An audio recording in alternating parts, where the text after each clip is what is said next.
What does it take to lead at the highest level, where the margin for error is basically zero? That's exactly what we're diving into today. And we got a stud hanging out with us today. I'm just going to say it. We've got Jon Fay, and I'm going to give a quick synopsis of the background, which is not going to do it justice, but we're going to dive into it more in today's episode. But Jon went to the Naval Academy. He played football at Navy. He spent over 20 years in the Navy and retired as a commanding officer? Am I saying that right? I was a Navy commander. I served as the executive officer. Yes, sir. He was the executive officer for the Blue Angels, which, being from Pensacola, definitely has an amazing special place in my heart, and really just continues to lead and serve, even though he's not in the military anymore. And he's also going to be speaking at the HomeServiceHoorah that we're hosting this year, September 7th through the 9th, here in beautiful Pensacola, Florida. And one more thing. Jon is also a movie star. So he got to be in the documentary series called The Blue Angel, which I think is on Amazon Prime and Netflix. And let me tell you, if you have not seen that, I will add that to the show notes. Dude, it's hard not to watch that and get just absolutely inspired and fired up and motivated. So anyways, enough about me. So Jon, welcome to the show, man. Justin, thanks a lot. Thanks for the kind intro. Yeah, I've been blessed to be a part of some great teams throughout not only my school years, but throughout my career, and that continues now.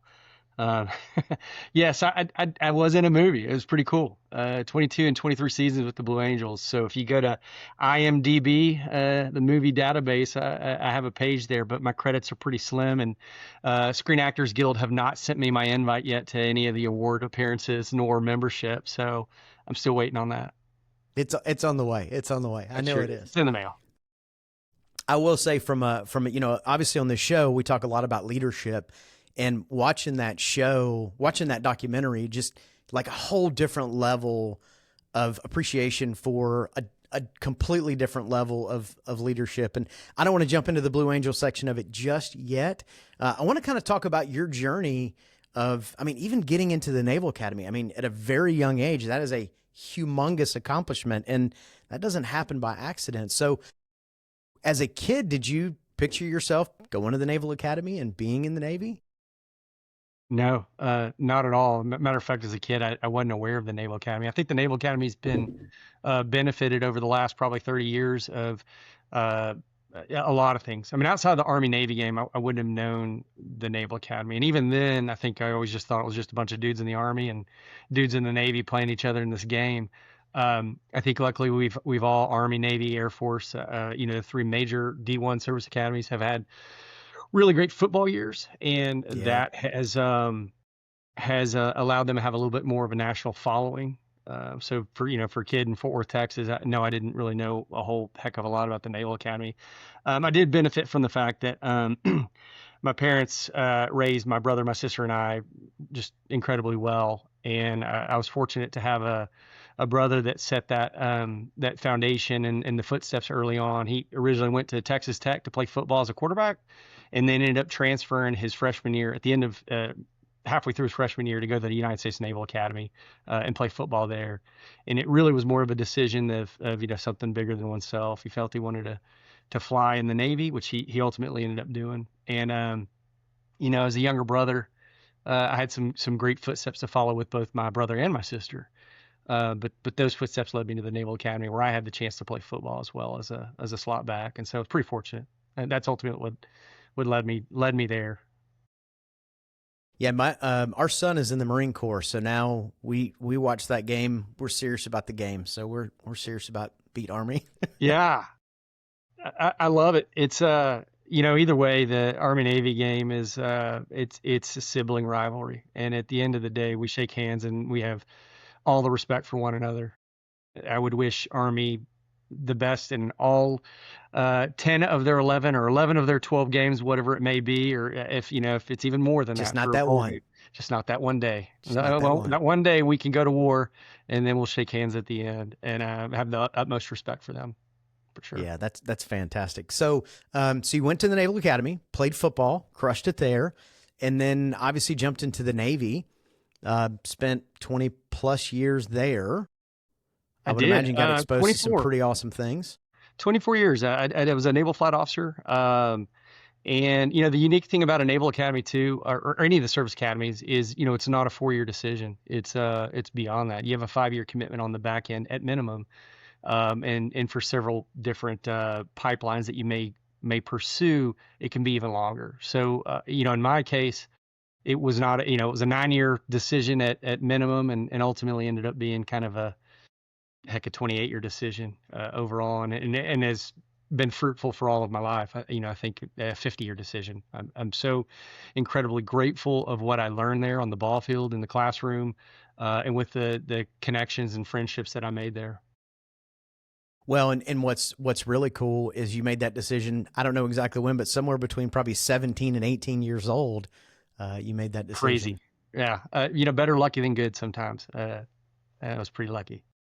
Well, and that kind of stuff doesn't happen by accident. Like it takes some, it doesn't just happen. There's some steps you have to take. And I think it's really cool to be that disciplined at that age. I mean, I can tell you at 18 years old, I didn't know what next Friday looked like. So like I said, I had, my parents, incredible job. I just respect the heck out of them, and what they did in raising us 3 kids, and how they continue to be great parents for all of us and our spouses, and grandkids and whatnot. I was blessed, but also, want to acknowledge that, success is the marriage of hard work and and a little bit of luck and preparation. So all those things, they kind of drilled that into us, that hard work makes you more lucky.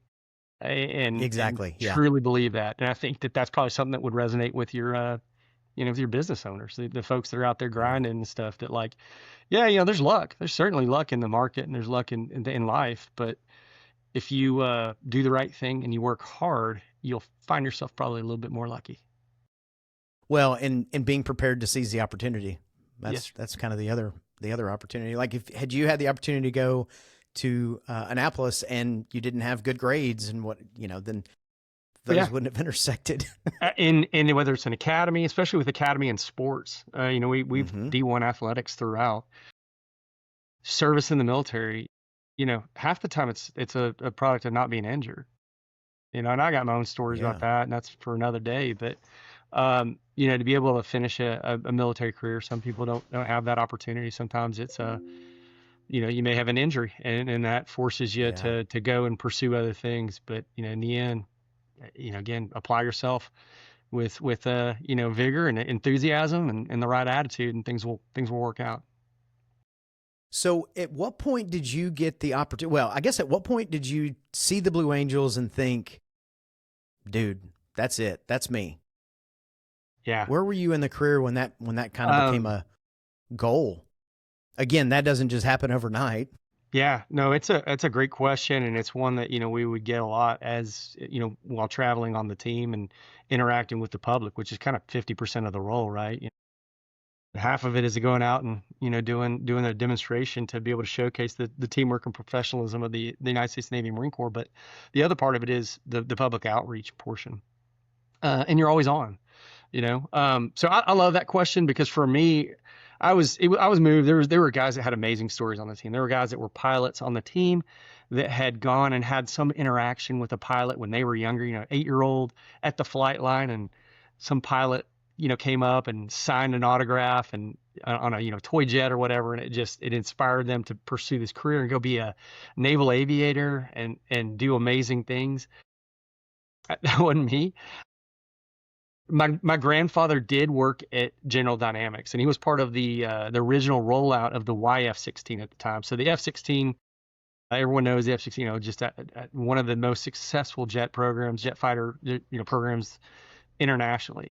And he was on that design team. So I kind of grew up with, sports, but also, my other trading cards beside baseball cards were these posters that General Dynamics would put out for all their international partners. My grandfather would give me those. So I'd have these 8x11 posters of jets, up on my room, next to my Bono Sports poster and my Michael Jordan, posters, all that stuff. So those were things that inspired me, but I don't know. It felt a little bit maybe out of reach, or maybe just, was kind of focused on the near-term goal. And for me, near-term goal was the Naval Academy, playing football at the time. I mean, that was a big focus, and my grades could probably attest to that a little bit. But that, and then wanting to serve, and ultimately wanting to go to naval aviation. So it was just sort of a little bit more myopic than a longer term kind of goal. But the real pivotal moment for me came about 12 years into the Navy.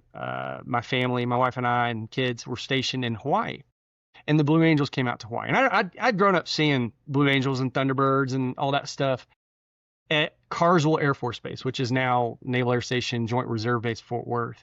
But my high school was right at the departure end of that runway. And so we saw all the F-16s and stuff flying around. We saw when the Thunderbirds would come in, and then every other year it would be the Blue Angels. So I remember vividly seeing some of these heroes of mine that now that are alumni of the Blue Angels, and getting to see them when I was younger.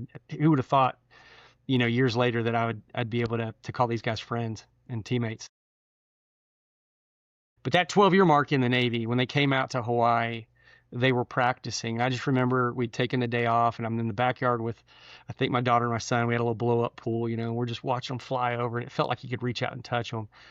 But the next day, we were fortunate enough to get tickets to go and see them perform. And the combination of not only the performance, the scenery that is Hawaii with the mountains in the background and the ocean, I mean, it's picturesque. And then combined with the narration that the team provides and the music, and just what that does to your senses, watching them perform, the precision of it all. I remember leaving that show thinking, if they can do that, why can't I be a better leader in my squadron? Because I was kind of that mid-tier management, we call them department heads. No one wants to be a department head because no one's working harder than some of the department heads, if not the folks that are out, fixing aircraft and stuff, of course. But it's a lot of hard work. You're the one ultimately responsible for all of it, keeping kind of the whole thing running. So it inspired me, and that's the whole goal of a show. And I left thinking, man, I can be so much better at so many things. I can be a better father. I can be a better husband. I can be a better leader. I can, all these things. Boom, the Blue Angel mission right there. Inspire. I felt That's it. cool. And I got to meet the team, and I was inspired by that, because that was later that evening. They did a reception, and in that reception, I got to see them in person, and interact with them, and the manners, the way they held themselves, confident but not arrogant. Always pursuing excellence in every little thing they do, crisp, just what you want the future of America to be. I wanted my kids to see that and emulate that behavior. So it made a mark on me, because we've got a commanding officer who always says that, a previous one that said, the starting point for the public a lot of times, unfortunately, is prima donna when it comes to the Blue Angels. They think that you're require this special attention. People always say, oh, it's like a Hollywood, rock star lifestyle. Couldn't be further from the truth. These folks are salt of the earth, great people, and that's all 145 of the Blue Angels. Every one of them working hard with the best of intent, going out and accomplishing the mission as a team, and doing it right. And that's what I discovered that day. And after that, it was like, all right, my goal's now set on how do I be a part of this team. That's pretty awesome. And so for anybody who's not super familiar with the Blue Angels, can you give us a little bit of a background as far as what they do, how close they fly? Because, when they come here to Pensacola Beach, I don't know if that's the biggest show they do. I don't know that there could be a bigger show, but like to watch them from the boat, and usually we're at Little Sabine, and like you can see them fly over the boat, and you can see their helmets. They're so close. But how close do those guys fly in formation? Yeah, well, first, I think you make a great point, is don't assume that people know what the Blue Angels are, or do. And I have a funny story for that. So my second year on the team as the executive officer, I was kind of my role was sort of run the squadron so the commanding officer, who's Blue Angel number one, the number one jet, can fly a safe demonstration, and also has the bandwidth in his or her, mental state to be able to command the squadron, right? They're the ones that set the strategy, the direction, what the squadron goals are. And I got to kind of be the executor of that. Everything outside, of course, the flying. So it was a tremendous honor. And you don't have to lead Blue Angels. I just was fortunate enough to get to point them in the right direction, help aim them, because they go. But with that, so second year on the team, we had there had been a recommendation for a university president in Florida. I won't say who this person was, but to fly with the Blue Angels. They'd done a tremendous amount to support the United States Navy in terms of research and development and all sorts of fielding of weapons systems and all. And so a very senior commander in the Navy, actually, if you watch Top Gun 2, it would be Iceman, effectively. That's the 4-star admiral said, hey, y'all need to look at flying this person. Sir, we got it. So we're arranging that outreach opportunity. I'm making some calls. This is early January in El Centro, California, where we do winter training. And I get a staff member on the phone for this university president, naturally. So I explain, hi, my name is Jon Fay. I'm the executive officer with the Blue Angels. And, kind of go through the drill of we're going to be in South Florida. We would love the opportunity for you to come out and be a part of our performance down there. Person, president so-and-so, be interested. And I could hear kind of like the scribbling of a pencil now on a notebook. Okay, there's a little bit of interest. And I never would say, would you like to fly with us? Because you never know how someone will respond to that, if they really want to, if they're nervous and scared. I'd rather just see if they have even interest in coming out and finding out what we're about. And then we could kind of gradually bring them along in that discussion. So I'm hearing that pencil. All right, what's your name again? Yes, ma'am. My name's Jon Fay, and I'm with the Blue Angels. I'm so, okay, Blue Angels. And she said, are y'all a dance team? And Yes, ma'am, we are. I thought I kind of paused and I was like, well, you're not wrong. I mean, there's a lot of, we all wear the same uniform. It's all about, synchronization and a performance. I'm like, oh, okay, that's not a bad. So now, I explained it. We're the Navy Flight Demonstration Squadron, and all this. And there was like, obviously she probably was glad that we weren't there in person, because I can imagine she was a little bit embarrassed by it. But it was a great, kind of takeaway for me of like, don't assume that people know. As a Blue Angel, you live in this world where you think the world is revolving around Blue Angel flight demonstrations and all, because we care that much. We care that much that is what we 300 days a year on the road are supporting. Our families support that. It's a huge sacrifice, as much equally as it is an honor as well. But you want people that are dancing on a razor's edge to have that mentality, of course. So when they're flying, right? So obviously demonstration team, and they've got some patterns that they do, and I think the most famous one is the diamond. Is that the? Yeah, the Diamond 360. That would be one of the marquee. It's an early maneuver, and it's really the first one after the takeoff maneuvers, and that's the Diamond, which is planes, aircraft 1 through 4. So again, the Navy Flight Demonstration Squadron, the Blue Angels, formed 1946, and their mission is to showcase the teamwork and professionalism of the United States Navy and Marine Corps through flight demonstrations and public outreach in order to inspire a culture of excellence and service to country. So really, at the end of the day, we're going out and performing flight demonstrations and inspiring the youth that hopefully they may want to serve, whether that's in the military or in other capacities. Just be good citizens. And I think it has the payoff, too, of inspiring a lot of others beyond just our youth, and just being a role model for how we should all kind of behave in our lives. So yes, the Diamond 1 through 4, they do that maneuver, and it's basically the Diamond, which is, again, it forms a diamond, it's a diamond formation, and as they're flying by in their bank, they're roughly, anywhere 200 feet,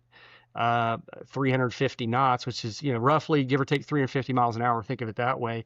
And in their closest set, which is, if you'll see in the documentary on Amazon, 18 inches wingtip to canopy. It's called the Yankee set. And that means that the number 3 pilot is looking up, and where it says U.S. Navy, they're under the Y, under that wing. So usually if you have someone raise their arm where their fist would be, that's about 18 inches roughly, and you'd be able to, roll down the window and grab the other person's wing. That's how close they're flying in formation. That is absolutely incredible, scary, terrifying. And really what's the most impressive about it is, because, the more I've learned about the Blue Angels, yes, it's impressive to see this team just, and you've said it in this interview multiple times already, you've used the word excellence, right? But to realize how this is not a team that flies together for 20 straight years, right? So can you walk us through what that looks like on the team in general? Yeah, there's so many things, and I really am looking forward to the home service hoorah event to be able to share some of those insights because I don't want to ever forget them. And a lot of them serve as leadership lessons to me. That's why I enjoy the opportunity to do some public speaking on the various sort of insights of the Blue Angels. So yeah, you're right. As you bring it on, 50% turnover every year within the Blue Angel flight demonstration. So pilots 1 through On 6. purpose. On purpose. 3 of those pilots Yeah. every year are new. Collectively, as a squadron, 145 sailors and Marines and a handful of civilian support. Of that 145, about 30 to 40% is new every year. So you're having to train a significant number of people every year in the way that you do this very repetitive, but also very critical and important task, right? With everything you're going to doing. So we benefit in the fact that it's repeatable and we have a lot of policies. We have a lot of culture that we adhere to, culture that guides behavior rather than having set rules. You know, if you're faced in a position where you don't know how to respond, you ultimately just look back. Well, what is our ultimate intent? What is our goal? How are we supposed to hold ourselves accountable and behave? And that usually guides 99% of the time a good outcome. And so we have people that do that. And that includes our pilots. Again, pilots, 1 through 6, 3 of those are new every year, having to relearn or learn how to be a wingman or a boss. And that's a significant feat. And you'd think that, well, you must select the best pilots. There must be a fly-off competition that's incredible. No, we don't have a fly-off. We select our pilots, and any one of our officers is a unanimous selection. Whether there's 16 or 17 officers on the team that year, it's 16 or 17 unanimous thumbs up in that wardroom, that ready room. That means all teammates are on board with you, being brought in. And we don't not having a fly off for those pilots. That means that what are you selecting on? Well, one, when you're gone 300 days a year on the road, you want to select someone that you don't hate and you don't want to murder at the end of the day. Time. There's just a lot of personality that goes into it, and I don't mean personality, but like family. When you're around each other that much, there are going to be behaviors and traits and things like that ultimately will get on your nerves over time and all. So you have to find people that are very affable and likable and are able to kind of get along because there's going to be a whole variety of circumstances thrown their way. You want people with good attitude, good enthusiasm, and of course competency. Competency is there's just no yielding on that. Luckily we have very specific requirements for our pilots and for all the other positions, but for pilots specifically, they have to come in with a certain number of jet hours. So they've proven themselves in the fleet. And, trust me, I'm a big fan of, don't really worry about your reputation, worry about your character. There is something to be said about your reputation in the fleet. And our team does a great job of researching and getting out there and doing due diligence and looking into every person that we hire to make sure that they fit the minimum criteria, that they're going to be a good fit for us and that we will be a good fit for them. Because let's face it goes both ways. They're auditioning for us as much as we're auditioning for them. In the scheme of things, because you want that good fit. And I just say that at the end of the day, I like the old mantra of hire for attitude and train for skill. Think of it like who would I love to have a beer with after my interview, and I take that into the civilian world in the company that I work with. I want to be surrounded by people that I agree with, that that will still challenge me, but at least that I can get along with and again shoot for that standard of excellence. Yeah, that was one of the I heard you speaking. I don't remember where exactly it was, but one of the notes I wrote was culture of excellence, and I just loved that. And you've repeated it multiple times today, which is fantastic. And it's culture of excellence. And I think for anybody who's listening, this is the kind of stuff at the Home Service Hoorah that we're going to dive into, because like Jon just said, 35 to 40% turnover a year is, that's incredible for a team that is that precise, that exact. It's inspiring. I don't want to be lost on the fact that it's not just the pilots, right? Our pilots are the only pilots in the fleet that will walk to an aircraft that they didn't pre-flight. You go get on an American Airlines or Delta or Southwest flight or whatever, United, you name it, the pilot's going to go out and they're going to inspect the wheels, they're going to inspect the engines, they're going to inspect the fuselage. If you see a Blue Angels demonstration, you'll see that those pilots walk out the aircraft and they strap into that jet and they take off. And That's an there's no incredible amount walk of around trust. because they trust that young man or young woman that is their crew chief, that they're saying, I trust that you did your job and I'm going to go do mine now. And so 30-40% of that is new crew chiefs. That's new mechanics that are going and fixing an aircraft. It's trust and teamwork are the foundation of that group. So I tell you, one of the things when I was watching the documentary, one of the things that really stuck out to me, and now, even now that I say it, my arm hairs are starting to stick up a little bit because it's really cool, is the debrief. Like watching that team debrief, because I know at the time it came out, we still had our plumbing and AC company, and we would kind of talk about it, and it's like watching you guys go through that process. But I don't want to go through what I saw. I'd rather you give us a little bit of a snapshot on what that looks like being in the room. Yeah, well, another reason I love to share these stories is because it's a lot of stuff that happens outside of the public eye or outside of what social media will really show you. There's a couple times where you can see on YouTube, there's a Blue Angel brief, and you get to see the visualization. That's a really cool thing to see. It's almost like it's like a seance of sorts. I mean, everyone is in sync with one another, and you see the same movements with the same timing, and they're mentally flying. It's called chair flying, is what we would call it in the Navy. So they're chair flying their maneuvers all in unison because they're the repetition of it. And interesting to note, 18 inches doesn't happen overnight, right? The 18 inches wingtip to separation. They'll start the season, a couple feet apart, and they're gradually moving it in as they progress over the season. If you do the math, it comes into roughly 1 inch per week that they're making adjustments. Now, it's not that precise. It happens more staggered in terms of how the team progresses together.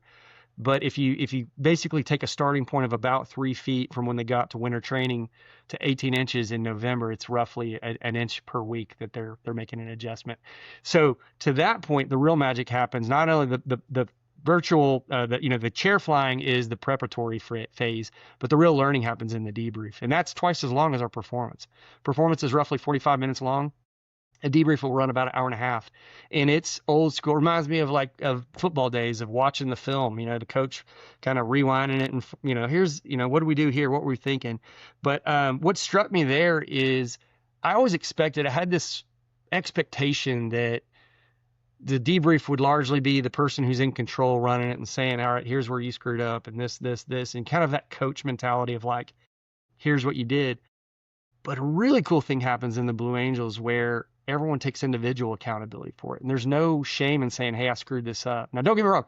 You can't go in and be like, yeah, I forgot to, do something that's of critical importance. I mean, there's big failures and then there's small failures. And the Blue Angels do a great job of learning very well from very, very minor failures, we'll call them, or minor mistakes. And those mistakes might be being just slightly out of position that would be unrecognizable to the average spectator.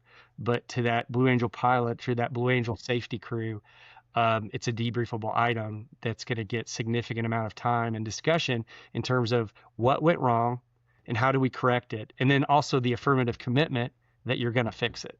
So a debrief kind of goes with, hey boss, here's the things that I messed up on, and a whole list of them. And it can be as simple as my I didn't have my shades on when everyone else had their shades on. That's part of the all looking uniform. It could be just being anything like putting on your cover later than another, cover being your hat. Just a little slip up that's so minor, but you get this culture of saying, I screwed that up. And that starts driving behavior where you're constantly criticizing yourself, but in a good way, because it's constructive criticism, because now you're recognizing your faults. You're recognizing how you're perceived by the public with the way that you hold your body and your posture and how you're interacting, whether it's the narrator bobbling a few words, mixing up a couple words in their 45-minute speech that they've memorized. They don't read from it. It's memorized. So all these little things, and taking note of that and saying, what did I mess up today, and how do I get 1% better tomorrow? and I'm God, glad to be here. That's another important part. well, and as you say that too, at first I'm thinking if you're flying 18 inches apart, there's not a lot of room for error. I wasn't even thinking about the dress code or the other things that, like you said, you don't really see because you're looking up at the sky at the Sure. angels. But man, there's so much of that can apply to the home service businesses, and I know I've said this a couple times, but I'm pretty pumped for you to share this at the event. Well, I think that, just, and it could be something that we could discover a better way to communicate it. But I mean, I would think just not knowing what a lot of your folks do, but, if I'm a plumber and I come in and I need to repair a faucet, right? And there's so much that goes into it. One, how the level of work that I performed, how did I do on that? But also there's the customer service aspect of it too, and then Yeah. how timely were you? How did the customer receive it? Because I know a lot of times when people have a plumbing issue, it's probably more emergency plumbing rather than preventative maintenance, right? So the customer's probably a little shaken up. How did I respond to that customer, and how can I do better in the future? I mean, it is completely applicable on so many levels in terms of how you can kind of gauge your performance and be better at it and just have that constant growth mindset. Yeah, 1% better a day. I love that.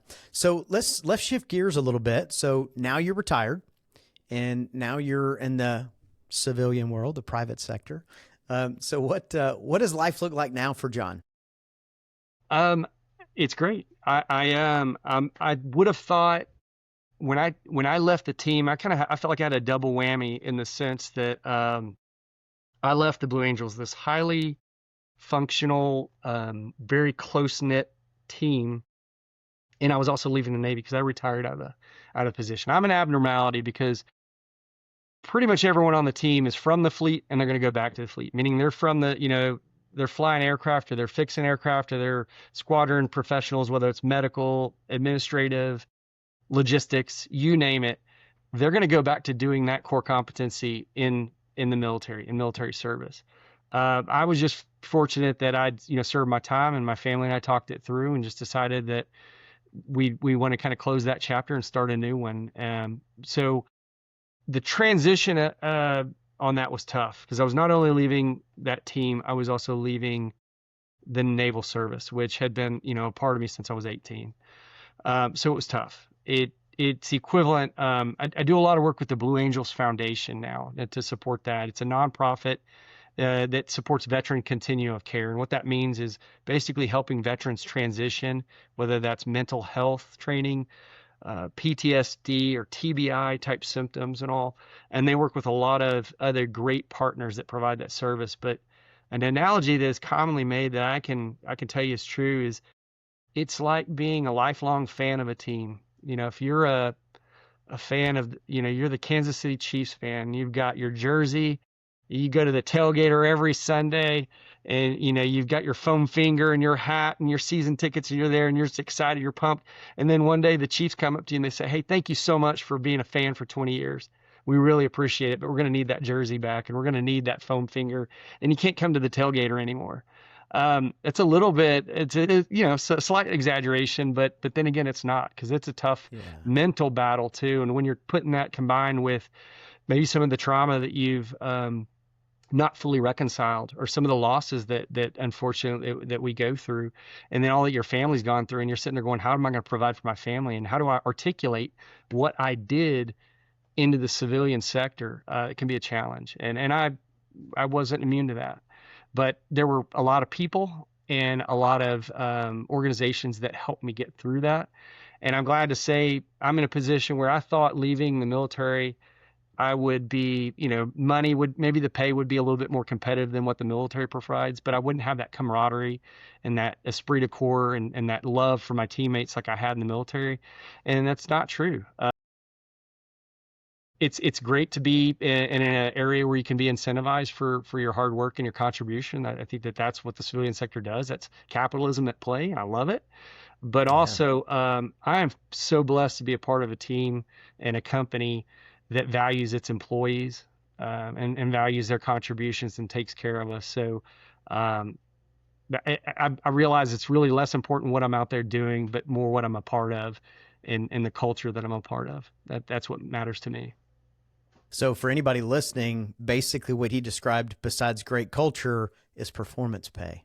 It's you take A players and you pay them for being A players. You don't pay them to not be A players. So that's a really good tie-in. Merit matters, and performance matters. Yeah, it does. Absolutely. So you got some other big stuff on the horizon. So what do you got coming on the horizon here, Jon? I mean, besides the HomeServiceHoorah keynote that you're going to give. Well, I love the company I'm working with, and I work for a company that provides automated support for aviation maintenance. So we support commercial aviation, commercial aircraft that are going through preventative maintenance, whether that's with a maintenance, repair, and overhaul facility or an airline. Our company of roughly 80 some odd employees was our founder and CEO built it from the ground up. And we have 5 pillars, and why I'm there is because those pillars matter, and they involve serving our customers, our suppliers, our employees, our investors, and then our community as well. And that 5th pillar, last but not least by any stretch, that opportunity to be a part and serve our community ultimately led me and my family to the decision of seeking public office. There's a great opportunity in Pensacola to be able to serve as a state representative in the state legislature. Our current representative is term limited, so he will not be seeking re-election. And so kind of had the idea planted in my head of, hey, would you be interested? And I talked to my wife about it and our kids, and we ultimately thought it would be a great decision because we want to be contributors to a great community. And Pensacola's awesome. We wanted to stay because we want to be connected with we were blessed with the Blue Angels to be part of it. But we also wanted to give back to that. We want to give back to the Blue Angels. We want to make sure that the Blue Angels stay in Pensacola. We want to make sure that we're part of that community and that it's a place that is growing and just above average, is pursuing excellence, right? And to do that, I think we need good people to serve. While I will say that decision was largely I wanted to make a better place for my kids that they could call home and that I could be a part of their lives, my wife and I could be a part of their life. But as we've grown to know more about what the community needs, there's a lot of needs beyond just what we saw as an immediate goal, for what we wanted to pursue. There's a lot that we can do in our community to make it better, and that's what we're going to set out to do. Hold that one second.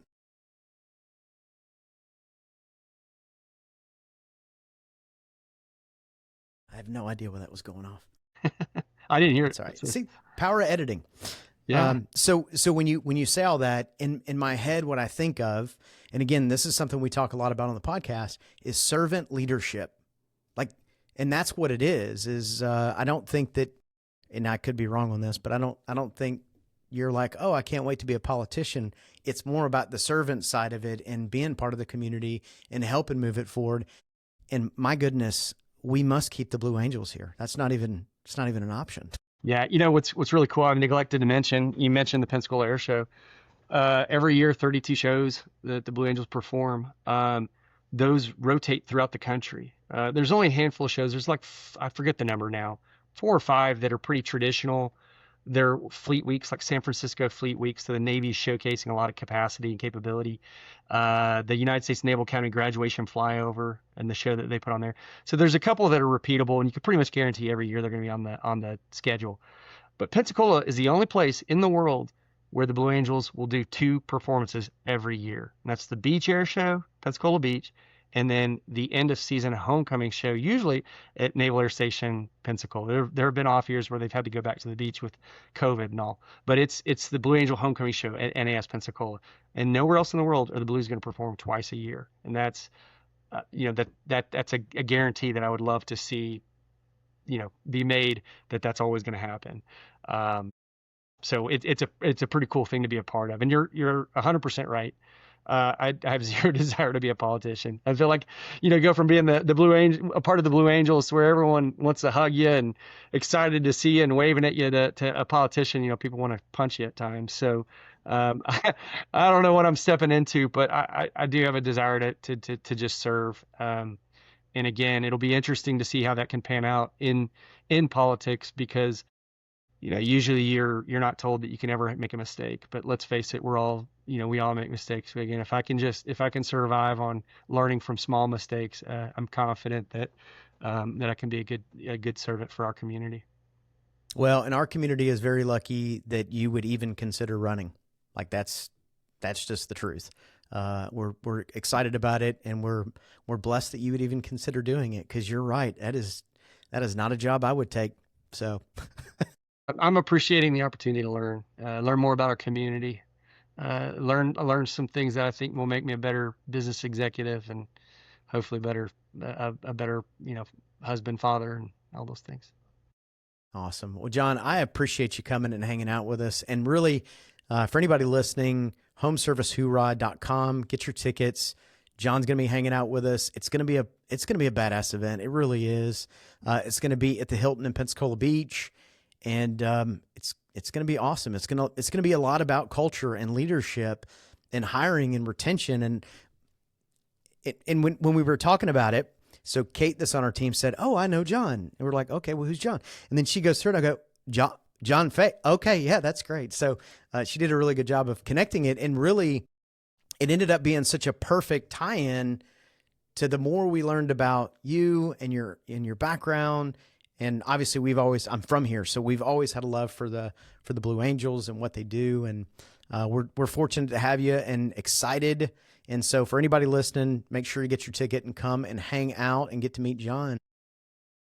Thank you, Justin. I'm looking forward to it. Pretty excited to have the opportunity to speak with you all and learn from you all as well.